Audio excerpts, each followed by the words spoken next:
انظر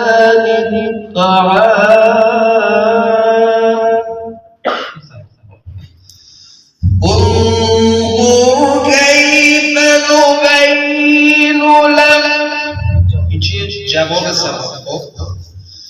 انظر كيف نبين لهم الآيات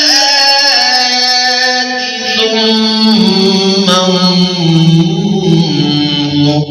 عجب ترکیب زبان و عجب.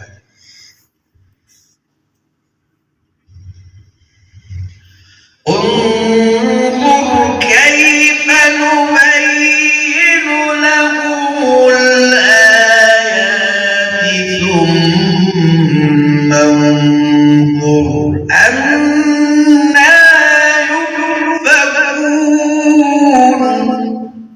عجب. با صبا شروع شد، استارت کرد صبا و آخرش نشد. عجب. دو مرتبه.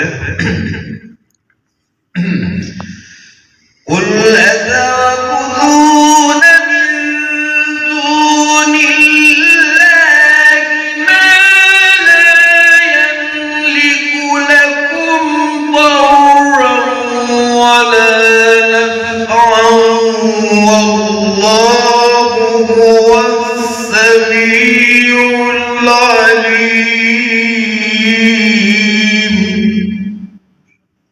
عجب آخرش سبا. پس مقام سبا و مقام عجب خیلی با هم ترکیب نیست میشن. صبا مع العجم. صبا مع العجم. این هم از مقام عجب. حالا کمی با هم بخواید تمرین کنیم.